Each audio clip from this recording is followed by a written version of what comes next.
Thank you. Please be seated.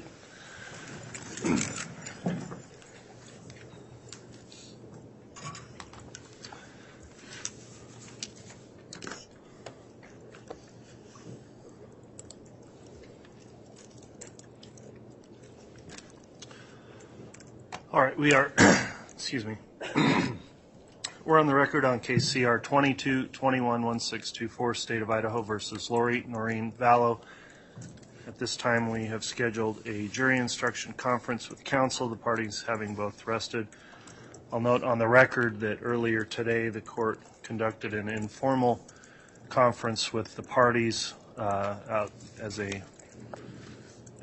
we did take a stenographic record of those proceedings, and that was an informal jury instruction conference. We are now going on the record to look at final argument as to the proposed jury instructions. The prosecution's here present. The defense, as well as the defendant, is present in the courtroom. The jury is not present for these proceedings. The court would indicate the existing courtroom conduct orders are still in effect for this hearing, as well as the viewing locations and in this courtroom. At this time then, let me just inquire. We did redraft and sent the most updated version of jury instructions to counsel over the lunch break. I believe they've been received, and we'll go through them each at a time on the record. Did the state receive the new updated version of the jury instructions? Yes, Your Honor. All right. Has the defense received those as well? Yes. All right. Counsel, I'll note also we do have a draft version of the verdict form as well, which was just provided to counsel in paper copy. So at this time, we'll take up the instructions themselves. I'll note that the instructions 1 through 10 have previously been provided and read to the jurors. Those will be included in the jury instructions that will be provided to the jurors tomorrow morning. The court will go through and reread some of those instructions to be determined by the court as we go forward with the new instructions.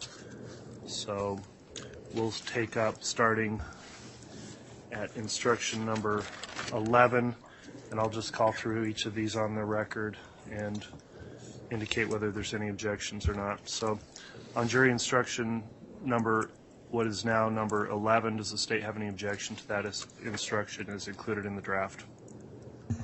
No, Your Honor, we do not. From the defense? No objection. All right, instruction 11 will be given. Jury instruction number 12, any objection from the state? No objection as to number 12. For the defense? Your Honor, we had previously brought up that some of the evidence or some of the exhibits are not evidence. I think jury instruction, the following one, number 13, may cover that. But if the language in jury instruction number 12 needed to reflect that, was our request. All right, the court's considered that request, that some of the exhibits were for a limited purpose. The court does have an instruction on number 15 that addresses that. I did consider that objection and will overrule it. So instruction number 12, as it's been submitted, is going to be supplied by the court. Jury instruction number 13. Your Honor, the state would suggest one change to the last sentence. The defendant may be found guilty or not guilty on either or both of the offenses charged. I think we would suggest that be changed to any or all of the offenses, since there are more than 2 charged. All right, response to that from the state? That makes sense, since there's more than 2 charges. Okay, that's a good catch. Thanks, counsel. We will amend jury instruction number 13 to conform with multiple charges here, so we'll get an amended version of that, which will not say either or both, so we'll correct that language. Thank you, counsel. Jury instruction number 14. The state has no objection to 14. The defense? On jury instruction 14, we proposed language to clearly identify what the court is talking about here. We proposed language that would, this evidence includes incidents in Arizona, including Charles Vallow, Brandon Bedreau, and 404B evidence.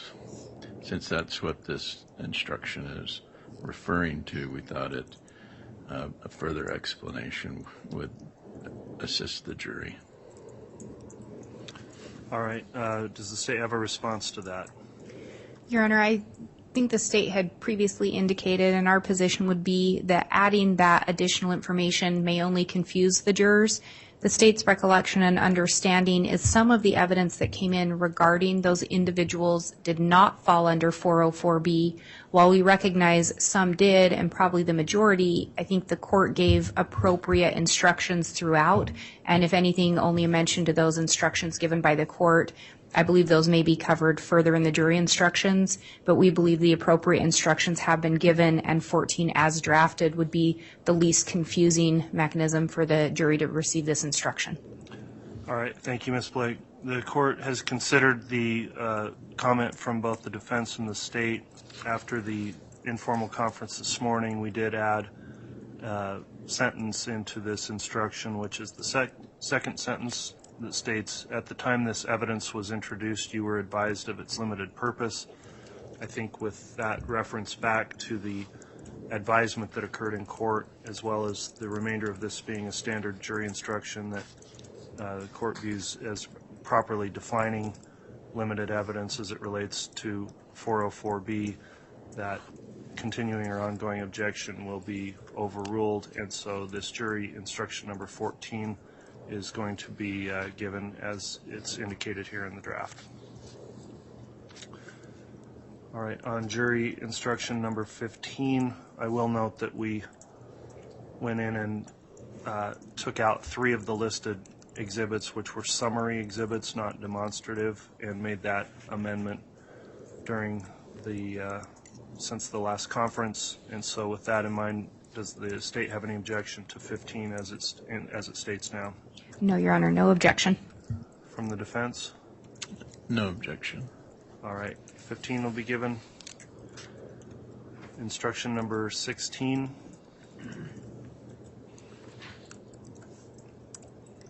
Any objection from the state? The state has no objection. From the defense?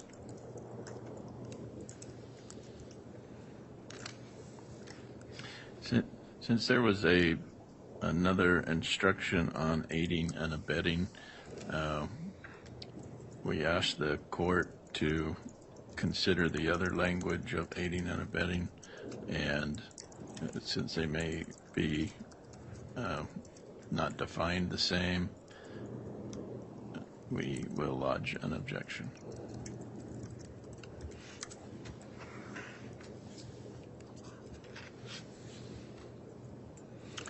All right, does the state have any response to that objection? Yes, Your Honor. I do not see this jury instruction as providing a definition for aiding and abetting. I think that is provided in a later jury instruction. While I recognize that language is included here, there's no definition that the state sees as being provided. So we think the jury instruction should stand as is and let aiding and abetting be defined later on.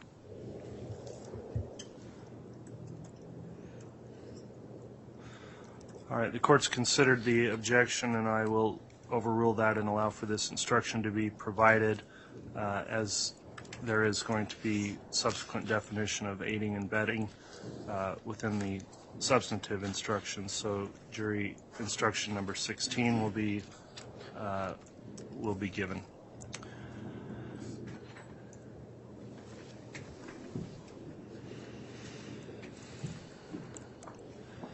Jury instruction number 17. Any objection from the state? No objection from the state. No objection, Your Honor. Thank you. 17 will be given. Instruction number 18. Any objection on that from the state? No objection from the state. From the defense? No objection. Very well. 18 will be given to the jurors. Jury instruction number 19. Response from the state? The state has no objection, Your Honor. All right, and I will note on that one there were some revisions made as well on the break as accounting for the description of the crimes in the conspiracy charges. Mr. Archibald, upon review of that, does the defense have any objection to the way it's now written?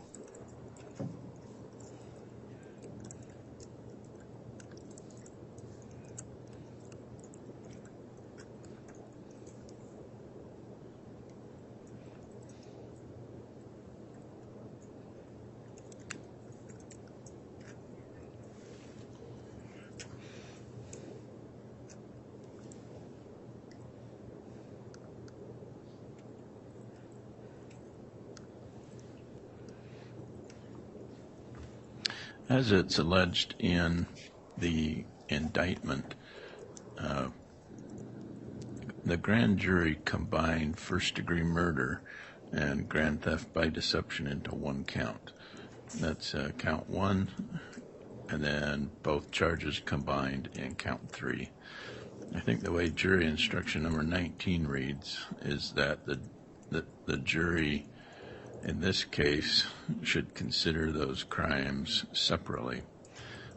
We've previously objected to that, and we've previously asked the court to send the indictment back to the grand jury for clarification if it was one crime or two crimes. And so we believe jury instruction 19 does not accurately reflect how my client was indicted by the grand jury. All right, does the state have a response to the defense objection on 19?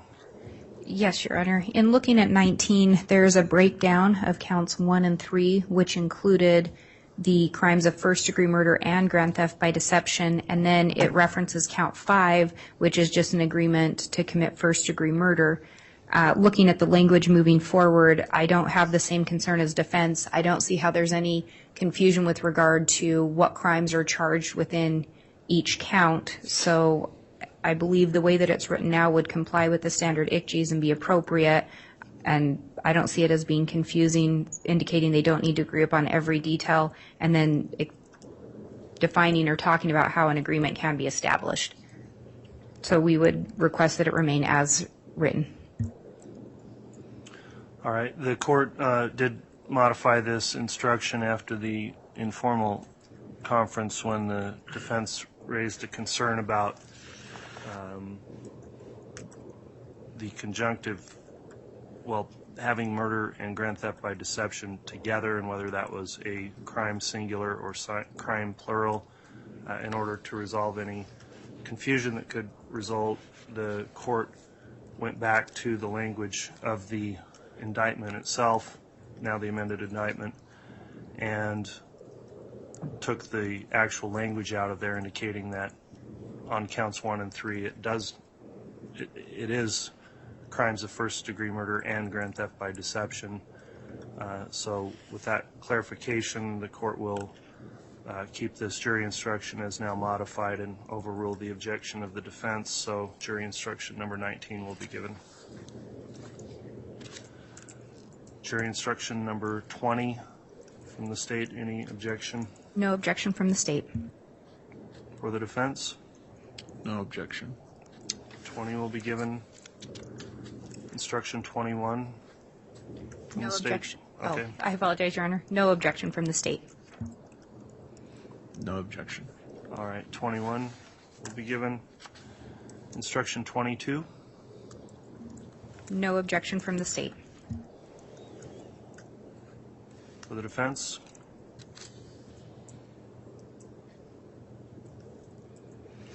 No objection. Okay, 22 will come in. 23? No objection from the state. For the defense? No objection. All right, that one will be provided. Instruction 24 for the state. No objection, Your Honor. For the defense. No objection. Very well. Instruction 25, I'll note this is one that was modified after objections were lodged, and with the new instruction, let me first hear from the state. Is there any objection to instruction 25 as it's now written? No objection, Your Honor. For the defendant. Our previous objection was to the addition of the federal agency or United States of America, so we'll stand by that objection. Okay, I'll note the instruction initially did not contain that federal agency or United States of America language. The court considered that objection and it was added in. Again, looking at the amended indictment as it's charged and relating to who person would be defined of within the theft offenses charged, the court finds it appropriate to include that information based on the request of the state. So the objections overruled and instruction 25 will be provided. Number 26 from the state. No objection, Your Honor. For the defense. No objection. All right, that one will come in. Number 27. No objection from the state. For the defense. Your Honor, this jury instruction number 27 was a subject of the amended indictment with different code sections and different definitions of theft. So where there's been some confusion on whether my client is charged with intent to deceive or intent to deprive, we lodge an objection. Okay, what's the response from the state?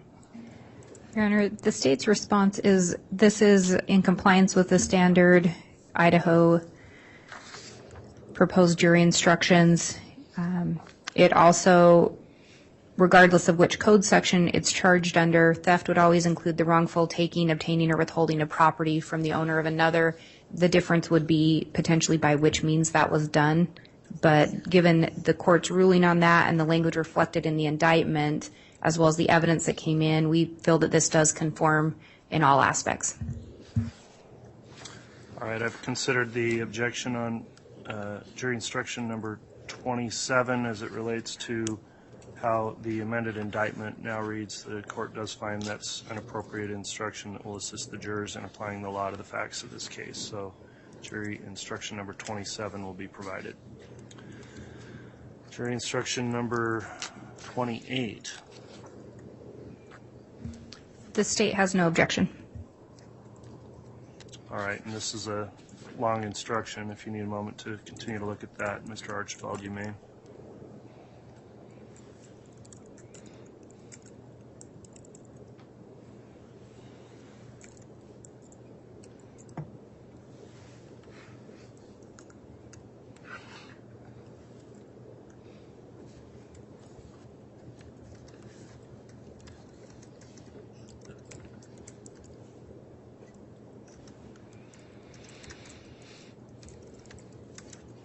On jury instruction number 28,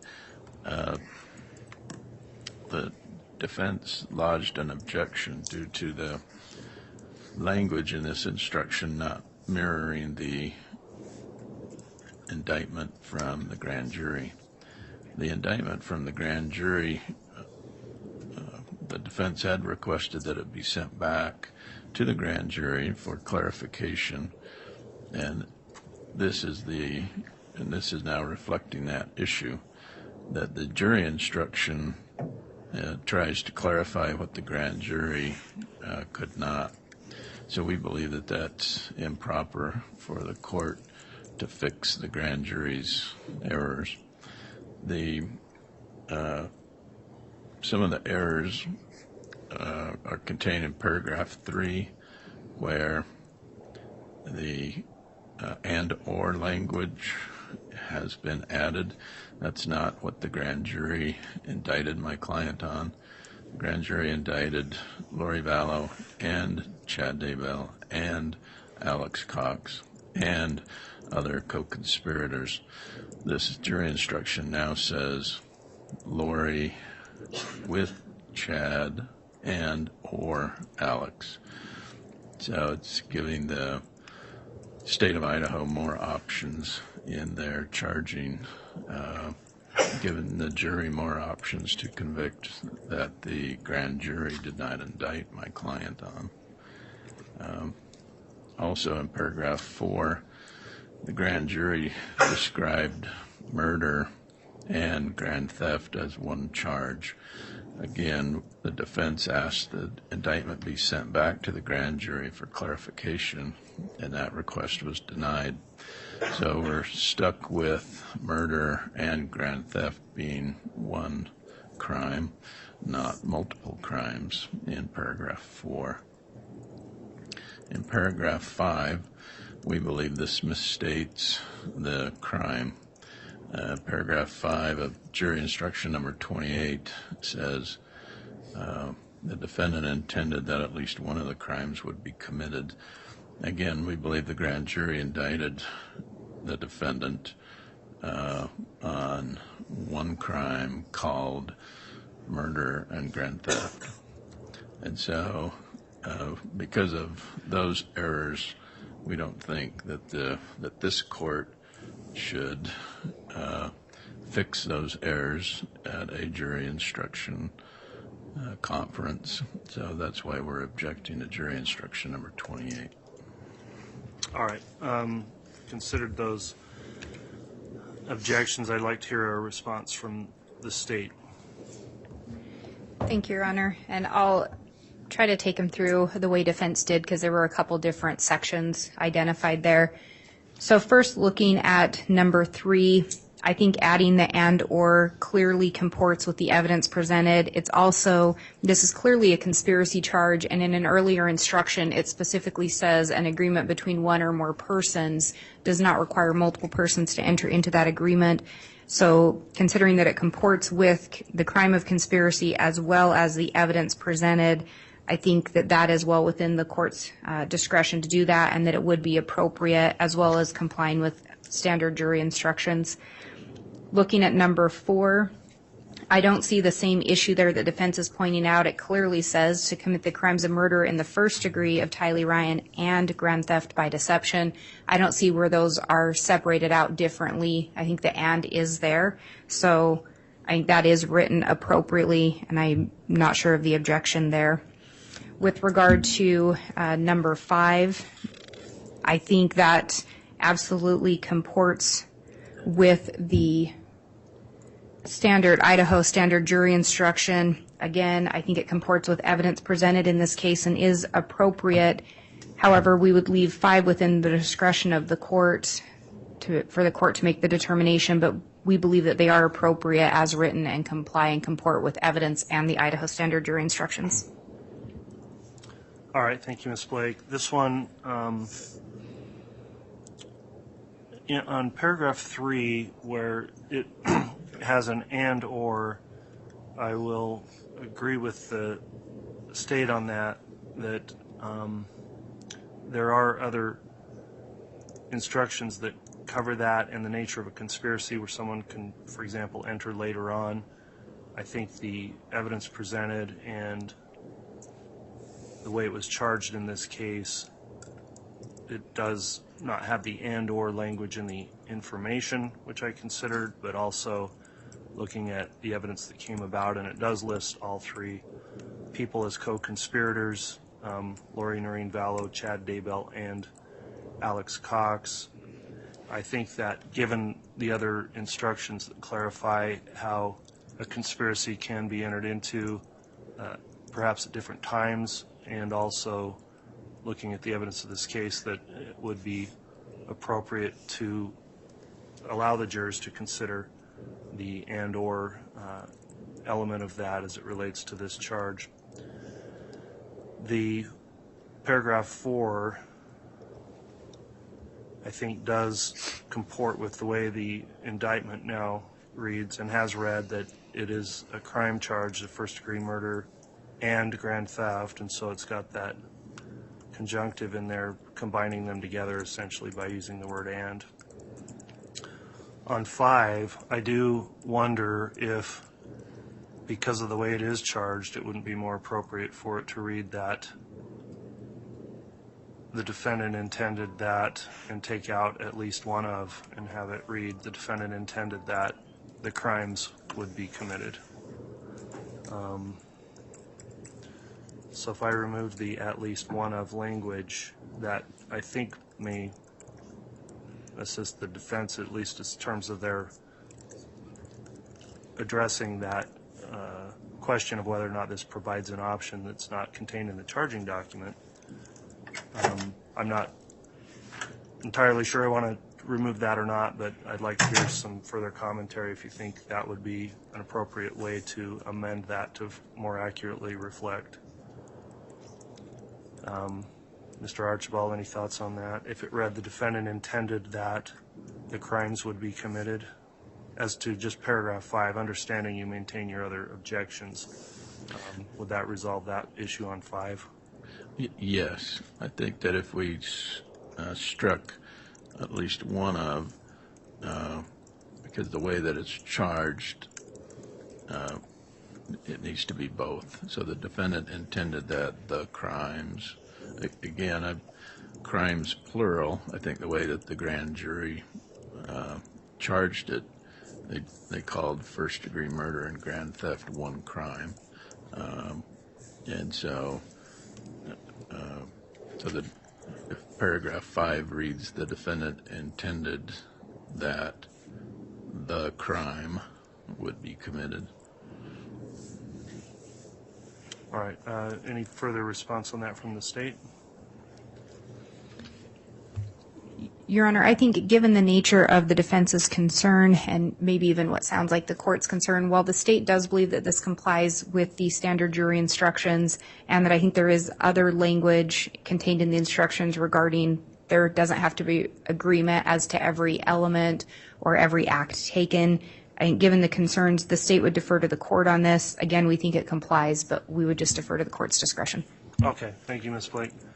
The court is going to amend that paragraph 5 so the at least one of language will come out. It will still say crimes plural, not singular, so it will read the defendant intended that the crimes would be committed, and we'll amend 28 to reflect that. Beyond that, any other further objections or comments on 28 from the defense? No, Your Honor. Okay. We will move on then to 29. And the state has no objection to 29. All right. From the defense?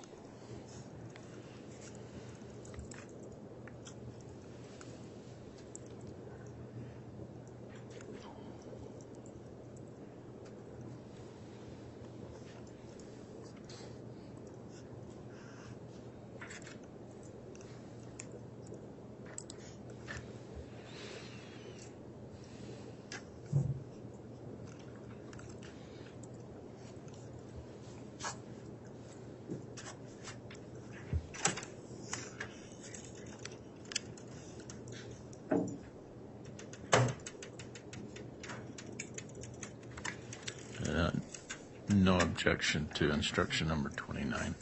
Very well. Instruction 29 will be provided. Instruction number 30. I'll just note here, this instruction in many ways tracks instruction 28 that we just went through.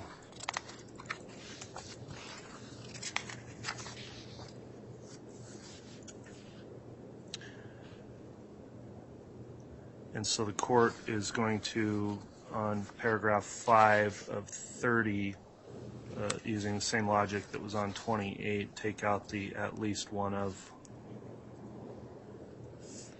and it will read, so paragraph 5 will read the defendant intended that the crimes would be committed. And so with that amendment, I'll hear from the state whether you've got any objections to that or any other part of this. And Your Honor, I think we have the exact same comments on this that we would have on jury instruction 28. I'm anticipating the similar objections by defense. The state stands by our arguments that were previously put on the record. I think they are appropriate. Okay. From the defense, do you also incorporate the same argument she had on 28? Yes, Your Honor, that paragraph 3 does not appropriately reflect what my client was indicted on, and paragraph 5 as well misstates what we believe the law is. So those are our objections to instruction number 30. All right. For the same rationale as indicated in 28, I'll overrule those other objections. I will make the amendment to paragraph 5, taking out that at least one of language, and the other objections are overruled, so 30 will be amended in conformity with that and be provided. Instruction number 31.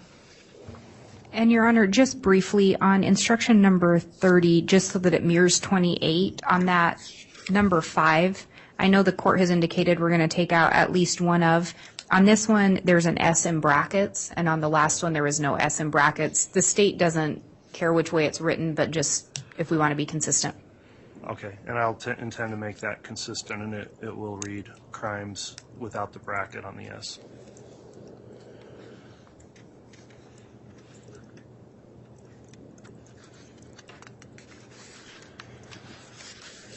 All right, let's look at 31 next. The state does not have any objection to 31.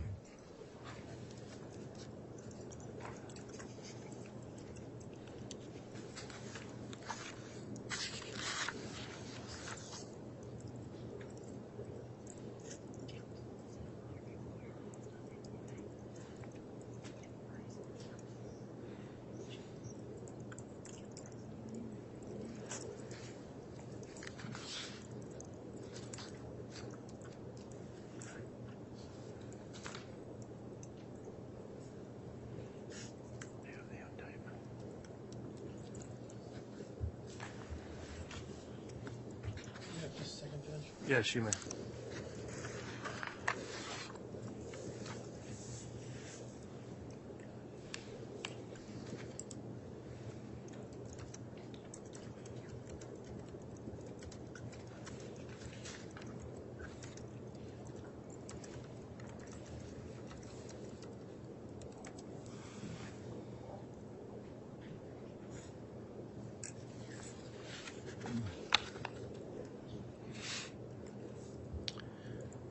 In jury instruction number 31, we had brought to the court's attention that the way this jury instruction reads is not how the grand jury indicted her. And in counts 2 and 4, the way my client was indicted says that as part of a common scheme or plan or continuing criminal transaction between Madison and Fremont counties, was concerned in the commission of a first-degree murder and did aid and abet in its commission, or not being present, advised and encouraged its commission, or by command compelled another to commit the crime, and did so with malice aforethought, and did so willfully, deliberately, and with premeditation. So the way jury instruction number 31 reads, the defendant engaged in conduct or did aid, abet, advise, counsel, or procure another to engage in conduct which caused the death of J.J. Vallow with malice aforethought, and the murder was willful, deliberate, and premeditated. So my client was indicted as part of a common scheme or plan or continuing criminal transaction. That's not contained in jury instruction 31.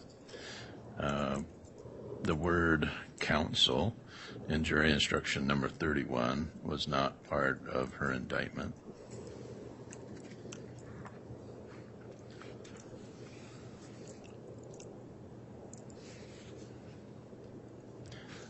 procure another is not, that's contained in jury instruction 31, is not part of her indictment.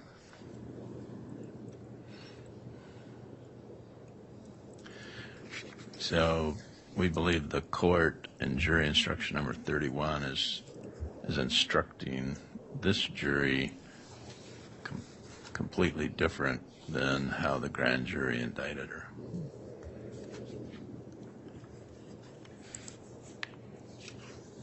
That would, these arguments would also go then to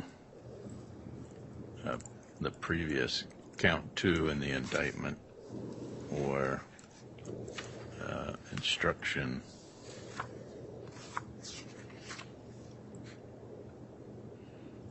29. 29. Okay.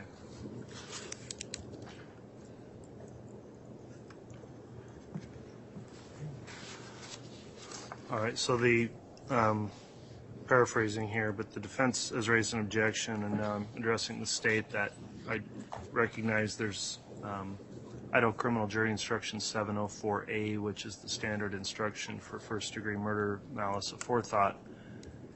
It contains certain language in that, and they are objecting based on differing language contained in the indictment. So how does the state respond to that disparity between the language of the indictment and the language of the standard malice aforethought jury instruction?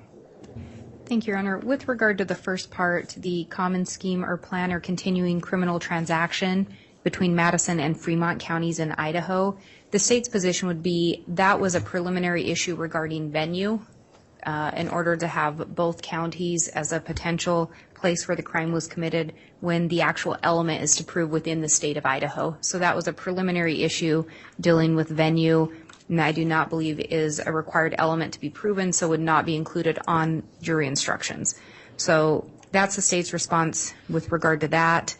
The second part, we would argue that this does comport with the standard Idaho criminal jury instructions, and it is the language contained under the statute for which Ms. Vallow is currently charged. With regard to the language comes from the principal statute under the Idaho Code, and then is attached to the crime of first-degree murder as a principle to first-degree murder. So the language is contained within the statute, and the language does comport with the Idaho standard criminal jury instructions.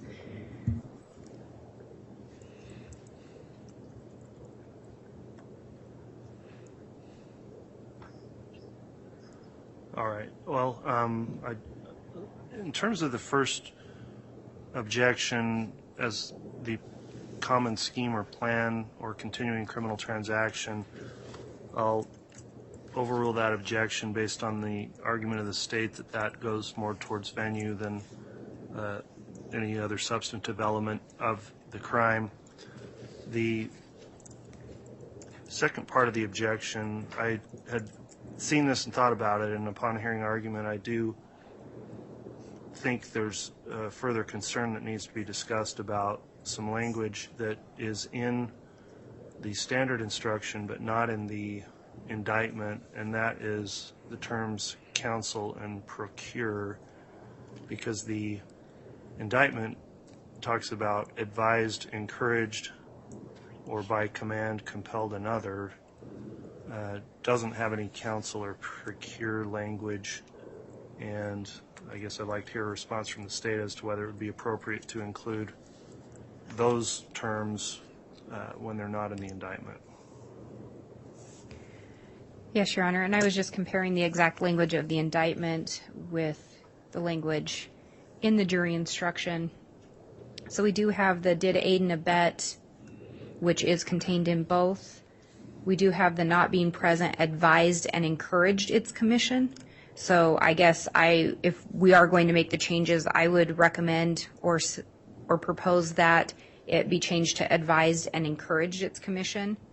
Then we do have or by command compelled another to commit the crime. And so I think if the court were to consider taking out counsel or procured, then we would ask that the language be modified to have it be advised and or encouraged its commission, or by command compelled another to commit the crime, and include that in here. Because I do think when we have procure another, I think that is essentially synonymous with commanding or compelling another to do it. If the court wanted to change the language to reflect the indictment, I think we could do that, but we would object to it just being completely taken out. And I think the counsel is covered by encouraging its commission. So I think if you counsel or encourage another, I think those could also be synonymous. But again, if the court is to modify it, we would ask that we include those additional terms then. All right. Any final argument as to those terms from the defense? No, Your Honor. Okay. On instruction number 31, then the court is going to take those arguments under advisement, and if any further edits are made to that, changing the instruction, will advise counsel and consider the matter submitted. The court will determine whether or not there should be some modification based on the arguments as it relates to paragraph 3 of instruction number 31, and also incorporating that same rationale and the objection made on 29. The court may also consider editing paragraph 3 of 29 for the same reason that's been raised by the defense. So if it's changed, we'll advise counsel before the final jury instructions are given to the jurors. All right, let's move on then to instruction number 32. The state has no objection.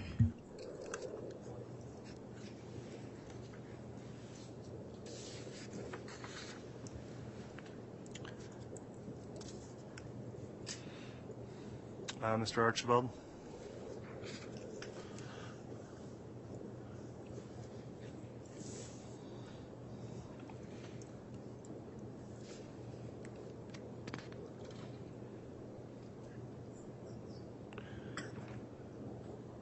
I do see an edit I'm going to make, counsel, on paragraph 4, that to commit the crimes of, we will make that a singular crime. I think that was a carryover from the other conspiracy counts. So in instruction number 32, we previously objected to paragraph 3. The indictment indicates Chad Daybell, Lori Vallow, and Alex Cox.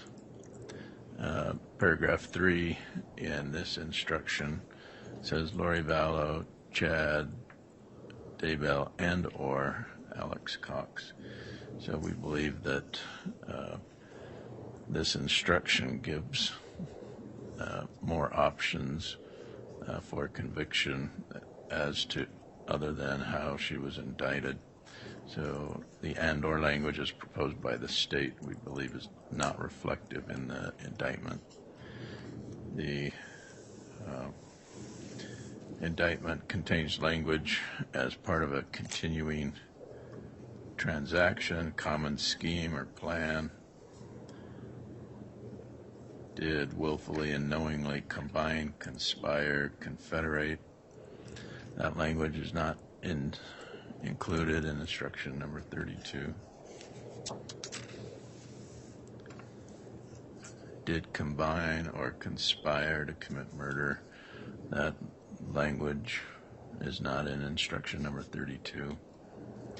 So, again, we're concerned that the court is simplifying the matter for the jury in this case, where the grand jury did have some additional language. And we had previously asked for the indictment to be sent back for clarification. That request was denied. So we think likewise this court should not in essence grant that at this time. Okay, I've considered those objections, and let me hear a response from the state, if you would, Ms. Blake. Thank you, Your Honor. And before I respond, just briefly, in looking at this again on 6B, it appears that it has September with a large I or a Roman numeral 1. I don't know if we want to change that to the standard. That would be the number 1? Yes, the number 1. It was probably put in as a Roman numeral or. Okay. I think that's a clerical mistake we can correct on 6B to make that September 1. I just didn't want to forget. And then with regard to the response, as the state has previously indicated on that or it does comport with the evidence submitted in this trial. It comports with also the previous instruction given regarding a conspiracy and that it can be one or more persons. So we do believe that that is an appropriate jury instruction with regard to that or. In response to defense's position that this does not contain all of the language from the indictment, it would be the state's position that this does comport with the Idaho Standard Criminal Jury Instruction. In addition, there was mention that it may be oversimplifying. It would be the state's position part of jury instructions would be to simplify or make things not confusing for the jurors, and where it does comport with the standard jury instruction and it comports with evidence presented, I think it would be an appropriate instruction to be given as written. So for those reasons, the state would ask that it remain as in its current form. All right. I've considered the objections there on the and/or language as has been previously ruled on the counts 1 and 3 conspiracy counts. The court does find that the additional instruction relating to conspiracy would allow for the and/or language, although that's not what's in the the indictment. It does comport with evidence that was presented in the case, as well as the law as it relates to applying the law to the facts of this case with the conspiracy definitions. So the objection's overruled on that. The paragraph 4, the court will take the S off the crimes and make that singular. We'll modify paragraph 6B to be a number 1 instead of a Roman numeral 1. Fix that as well. The court's considered the additional objections lodged by the defense on instruction number 32 and will overrule those objections as previously stated on the other conspiracy counts that were argued earlier. Let's next look at instruction number 33. No objection from the state. From the defense.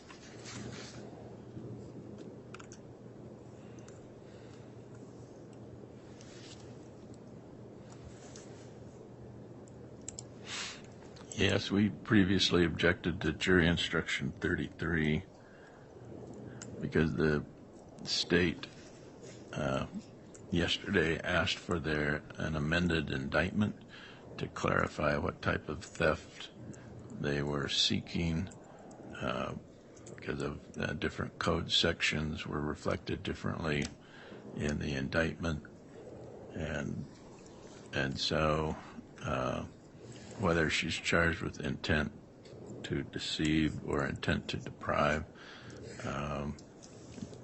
those are different. Those are different meanings. So basically, jury instruction number 33 says it doesn't matter. So it doesn't matter why seek out the amended indictment. So that's why we object to instruction number 33. All right, response from the state on that? Thank you, Your Honor. And this is very similar to jury instruction 27 that we previously discussed regarding that language. The state's position would be, again, that this would be compliant with the Idaho Standard Criminal Jury Instructions. It is also contained within the language in the indictment. I know there's been reference back to that amendment made to the indictment multiple times. The amendment was made to correct a clerical error regarding a code section, not the language itself. So it would be reflective of what's in the indictment. Generally speaking, under theft, the theft can be committed by either taking, withholding, or detaining. So the jury instruction just simply indicates that either or any of those could be an option. I don't think that that is in opposition to what has been presented in the indictment, and again is allowed under the Idaho Standard Criminal Jury Instructions.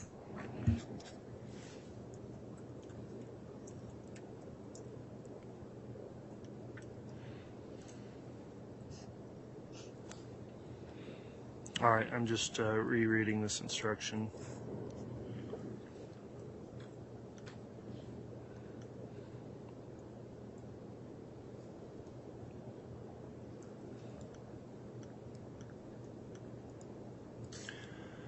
All right, I've considered the argument from the defense on instruction number 33. There's some case law that also talks about jury instructions. There's a case, State versus Lees. It's a Idaho Court of Appeals case. Don't have a good site, but it's 364-16210 Westlaw 9587784. But anyway, it cites to other cases, the Severson case, 147 Idaho at 710, and talks about instructions that are on the nature and elements of the crime charged and essential legal principles applicable to the evidence that has been admitted. So I think it is within the discretion of the court to allow for instructions that also go towards the nature of the evidence that's been admitted in the case and not only the charging documents. I'll also note that in this instruction, this is specific to count 7, which is the grand theft charge, which was not. Let me review that. I think on that.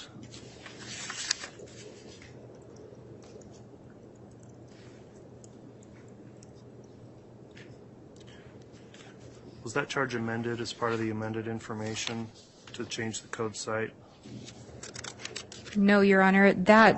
Within the indictment, I think that one had. Oh, just one moment.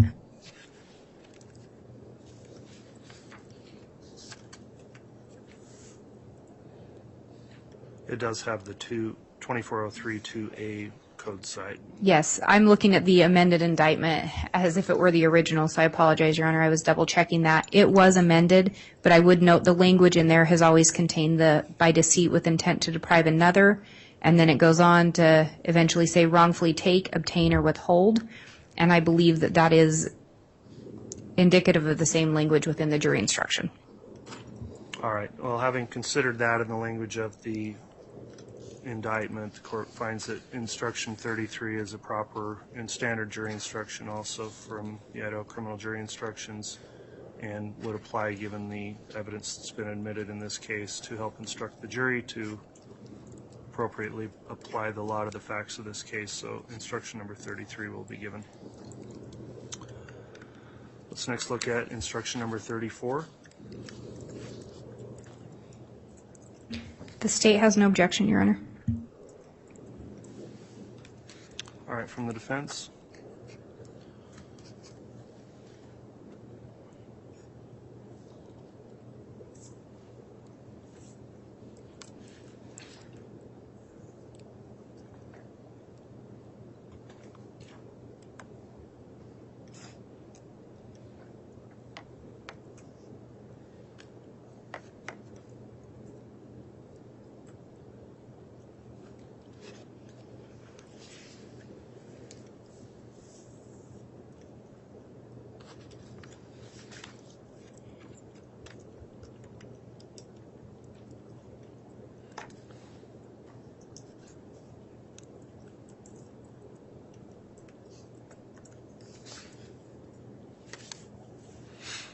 No, instruction number 34 does not contain the same language as the indictment from the grand jury regarding the elements of grand theft.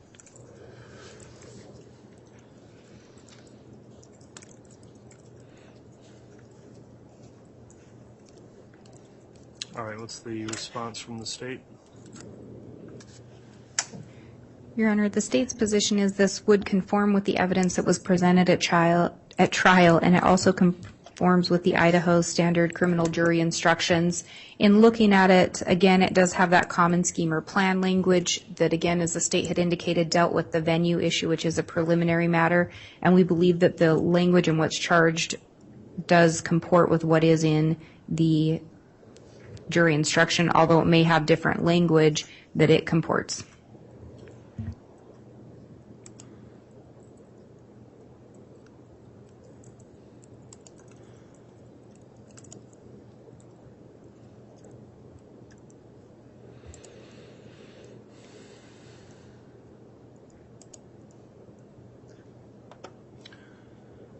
On this instruction, the court did review the language of the amended indictment as well as the standard jury instruction, which was Idaho Criminal Jury Instruction 543, and went through to make sure that all of the appropriate elements of that offense are contained in the instruction. It's the way the statutes set it out for the theft statutes. They're kind of mixed in between the types of theft by deception, and then you have to go to the definition section above that also. And so looking through that, the standard instruction 543 pulls those things together to cover the elements.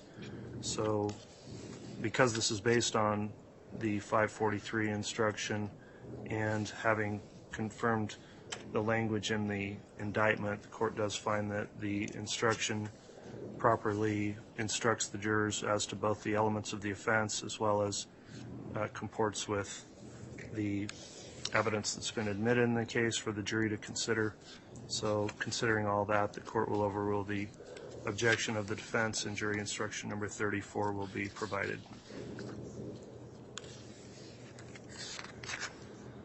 Let's next look at instruction number 35. The state has no objection. Well, and we can discuss, there is also this gets to the verdict form. So once this is completed, we'll include we'll include the content of the verdict form will be part of instruction 35, but of course there will only be a single verdict form that will be provided to the jurors for the presiding officer to sign. The court did submit a proposed copy of a verdict form, so since we're on this instruction now that would contain the sample verdict, if you have any comments relating to the proposed verdict form, let's take those up along with instruction number 35. So starting with the state, do you have any comments on the verdict form? Yes, Your Honor. With regard to question number 2, we would propose that the and grand theft by deception with the question and grand theft by deception be removed. And with regard to question number 4, similarly, we would request that and grand theft by deception be removed on that one. And then same on question number 5, the and grand theft by deception be removed.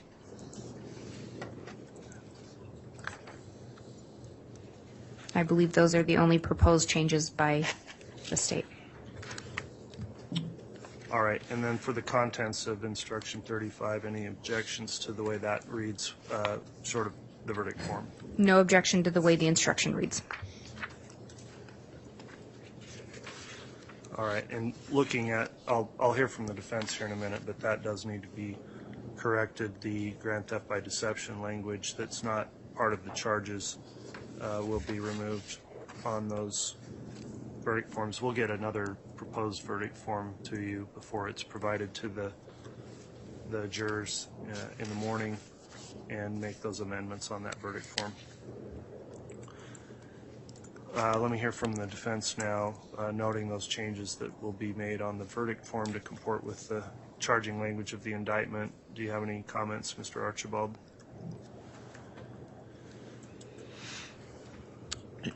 In the questions, it asks, is she guilty or not guilty? And then the check of the boxes is not guilty or guilty. So those kind of seem backwards if they're going to be consistent. So that's all I'd note in question, well, all 6 questions. The question is she guilty or not guilty? But then when you check the boxes, it says not guilty or guilty, so it's just switched. So we'd ask that the questions say not guilty or guilty to be consistent with the boxes that they check. Okay. We're going to redraft the verdict form will take out those. I agree, it makes sense to have some uniformity between how the language reads versus the options below. So we'll incorporate those changes as well. We'll get you a proposed revised verdict form by the end of today, and if you have any further questions on it, I'll allow any comments on that before the jurors are brought in and provided the final instructions tomorrow morning. And then we also had a question about accessory after the fact. Okay, I'll take that up. Let's finish the last couple of instructions, and then we can go to your proposed accessory instruction. So 36 is a standard instruction I believe counsel agreed to yesterday. Is there any objection on 36? Not from the state, Your Honor. Thank you. From the defense? No objection. Okay, 36 will be provided. 37 is a instruction about exhibits, and any objection on the way that's written now from the state? No objection from the state, Your Honor. Any objection from the defense on 37? No objection. All right, that'll be provided. Jury instruction 38 is an instruction for the jurors to select a presiding officer. It's a standard instruction. Any objection from the state? No objection from the state. All right, from the defense, any objection? No objection. That'll be provided. And then finally, the final instruction on 39 on deliberations and how those are done is from the standard instruction. Any response on 39 from the state? No objection from the state. For the defense? No objection. All right. So the next issue we'll take up then as it relates to a proposal that the court include an accessory instruction in this case. Mr. Archibald, I haven't seen a proposed instruction, but you've argued for one that was, I think it's the instruction number 310 of the criminal jury instructions you wanted. Yes. Idaho Criminal Jury Instruction 310 is a reflection of Idaho Code Section 18-205. A person who knows a felony was committed and willfully conceals it from a peace officer is guilty as an accessory. So there has been evidence submitted during this case that a reasonable jury could conclude that if she's not guilty of murder, she's certainly guilty of knowing a felony was committed and lied about it to police. And so the accessory charge here, even though she's not charged with accessory, we believe it's a reasonable interpretation for the jury to consider that rather than if they do not convict her on murder. All right, so if the instruction were given as to which counts would you request that would apply to? I think it would apply to all of them, except the grand theft. So count one, if the jury believes, well, she didn't kill anybody, but she certainly lied about it. I think that would apply to counts 1, 2, 3, 4, and 5. And then count 7, the grand theft of Social Security funds. It probably would not apply to that, but it would apply to counts 1 through 5.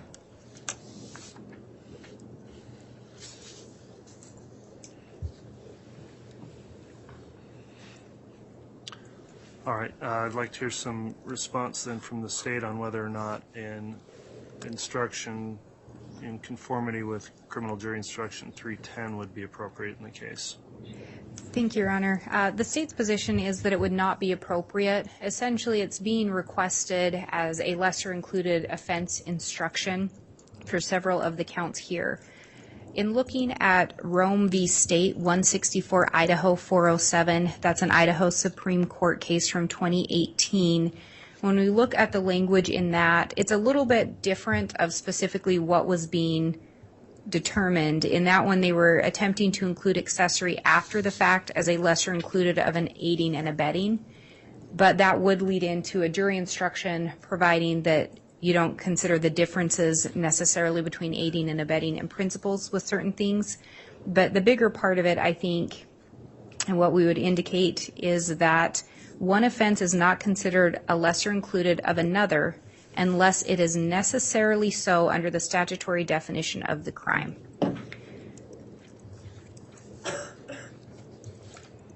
And further, an offense will be deemed to be a lesser included offense of another greater offense if all the elements required to sustain a conviction of the lesser included offense are included within the elements needed to sustain a conviction of the greater offense.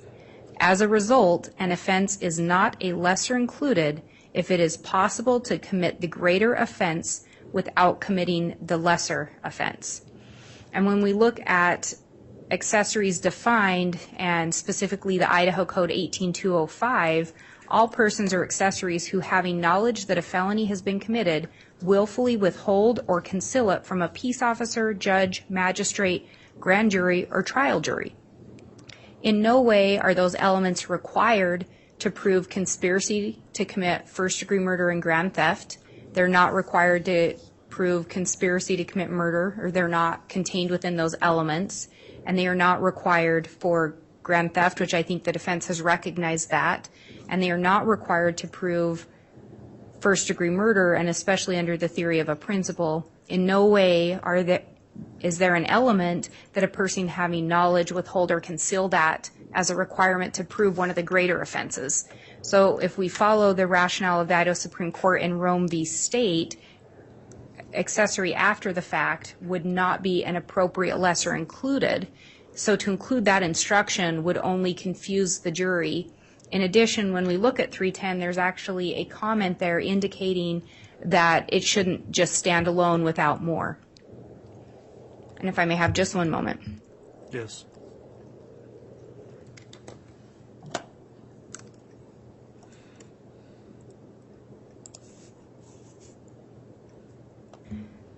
So given, again, looking at that standard jury instruction in conjunction with the 18205, Idaho Code 18205 that it mirrors, and then looking at the case law from the Idaho Supreme Court, it simply is not an appropriate jury instruction and would only lead to confuse the issues and confuse the jury because it is not an appropriate lesser included offense. So for those reasons, we would request that the court deny the defense request to have that jury instruction added.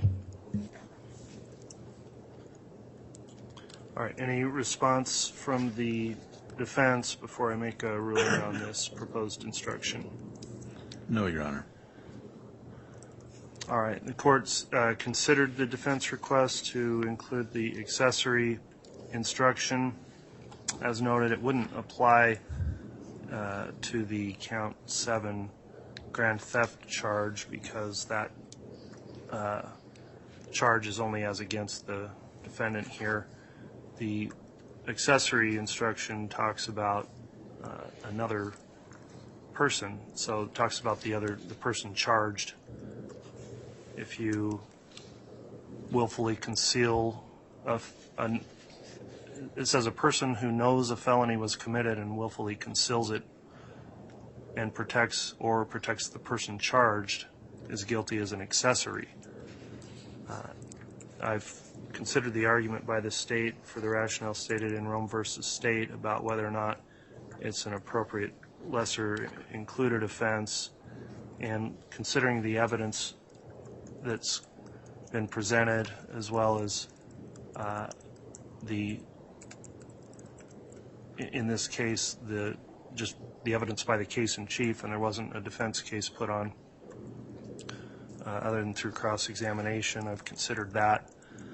Looking at the elements charged in those conspiracy counts and the murder counts, also the court has to consider that with the conspiracy charges and the way the conspiracy law is defined, where someone can join a conspiracy later, the accessory instruction, I think, would not be applicable when the conspiracy charges have been charged on counts 1, I think it's 1, 3, and 5.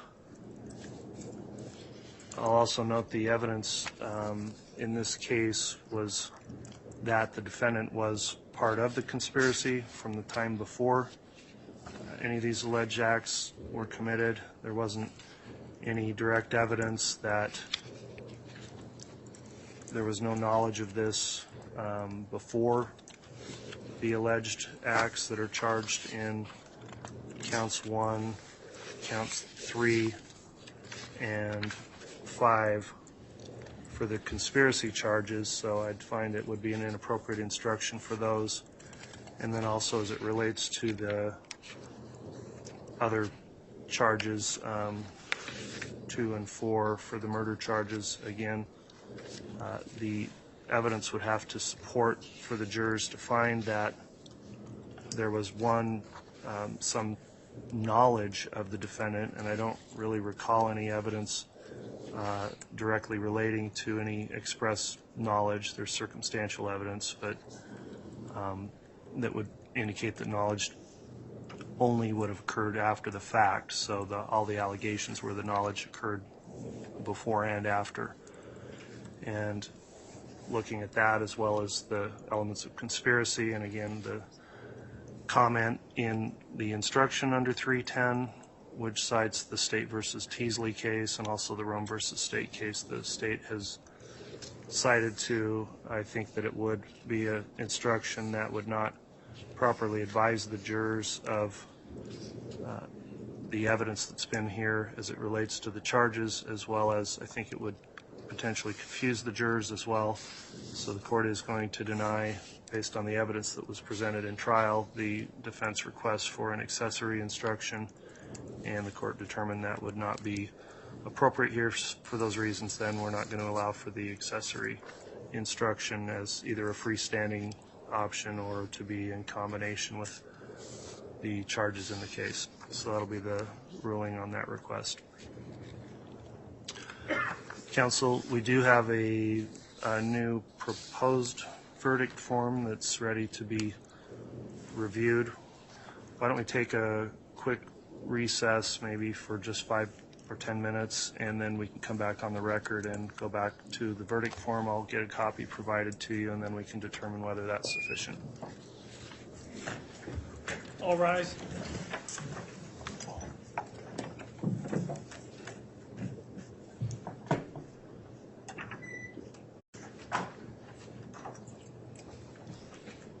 Thank you. Please be seated.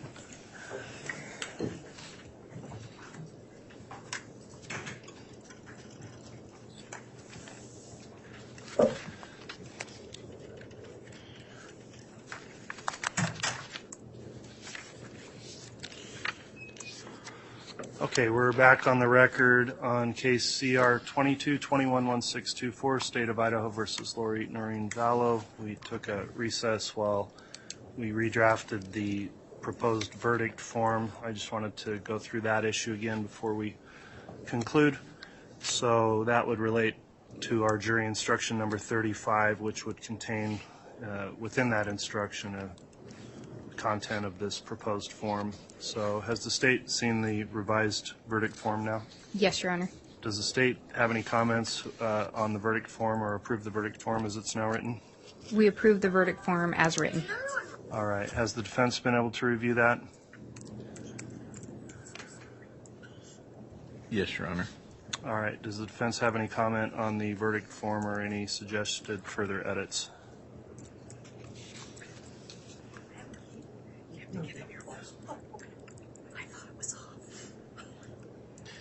You know, just reading the verdict form, it sure seems like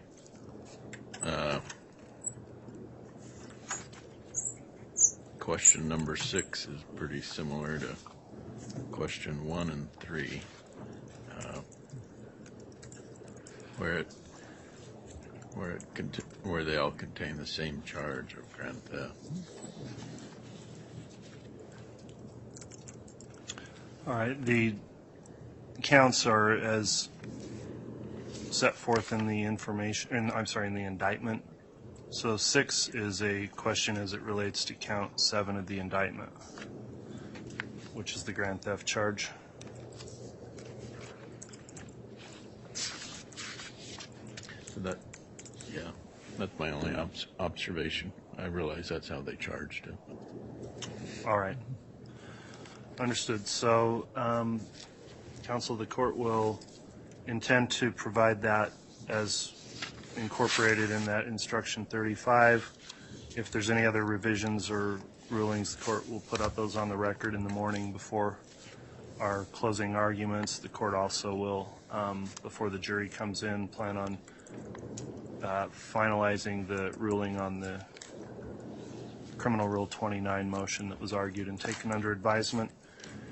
And then we will, assuming that allows us to move forward with closings. If so, then we'll have closings starting tomorrow morning.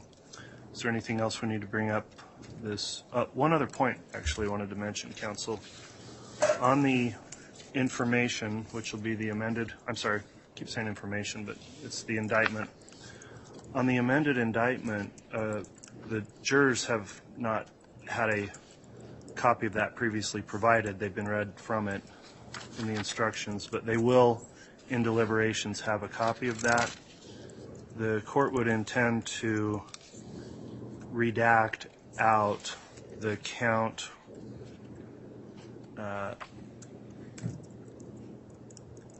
counts 6 and 8 and 9 that relate only to Chad Daybell and the defendant's not charged with. I think just leaving those in there may create some unnecessary confusion for jurors since those counts are not being considered. I'd like to hear if there's any comment on that plan to redact those uncharged counts as against this defendant from the amended indictment before it's provided to the jurors.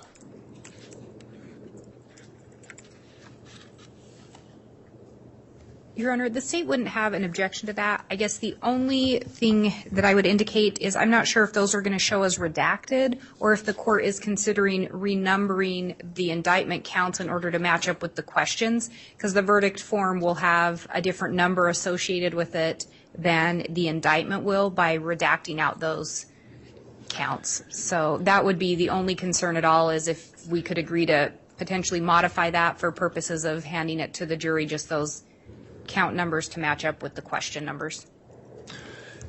Yeah, in thinking through that, I think what we would do is simply, physically redact a copy of the indictment by removing that with a notation so the jurors understand it was redacted by the court, so they don't wonder why that's blacked off of there.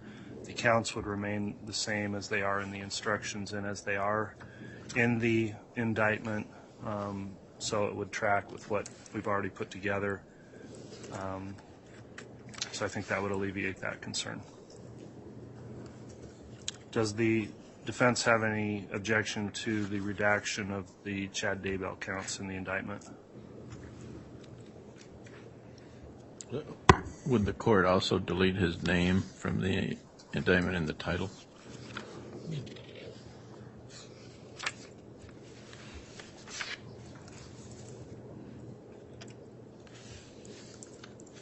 And Your Honor, if the court could be heard on that, if the court is considering that. Yeah, go ahead. I think that would only confuse the issue and confuse the jurors, because then they're going to see missing counts and wonder why. I think with his name on there, they may be able to piece it together easier. So if we're going to modify the indictment that much, I wonder if it wouldn't be cleaner then to just have an amended indictment approved for handing to the jury where we only have her name and then we number the counts to match up with the questions. Because as it is now, the counts won't completely match up with the questions on the verdict form, which I think could be confusing. And then if we take his name off and we just have blanked out spaces. Well, I don't think there's going to be any change of the numbering. If we're just blocking off what's already in the indictment. So, But I believe we'd be taking off count 6, and so if we take off count 6, then question 6 will actually end up referring to count 7 in the indictment. And that's I don't the know way, if but that's the way it's written in the verdict form. It says in regards to count 7 of the indictment. it just said question 6, though. Yeah. So I think that was the only concern. Okay. Yeah, we'll make sure the verdict form corresponds, as well as the counts in the jury instructions, to what's just in the indictment. That suggestion by the defense to remove the name also on the caption, I think, is a well-taken point to avoid any further confusion. Obviously, the name would remain in there, that because the case being tried is not his case, and so I think it should be removed just from that part of the caption. However, his name would remain in, like, the preliminary statement before count 1 and other counts that are charged, so the conspiracies under count 1, his name within the other counts 2 and 3. So I do think, for purposes of clarifying the record, that coming off of the caption there is also appropriate. So the court will get for counsel a copy of that redacted indictment and have that submitted to you before it's provided to the jurors also, before we start with argument tomorrow morning. All right, counsel, thanks for your time. Is there anything else we need to bring up then this afternoon from the state? Not from the state, Your Honor. Thank you. All right, thank you. Anything from the defense? No, Your Honor. Okay, thanks. We'll be in recess till tomorrow morning.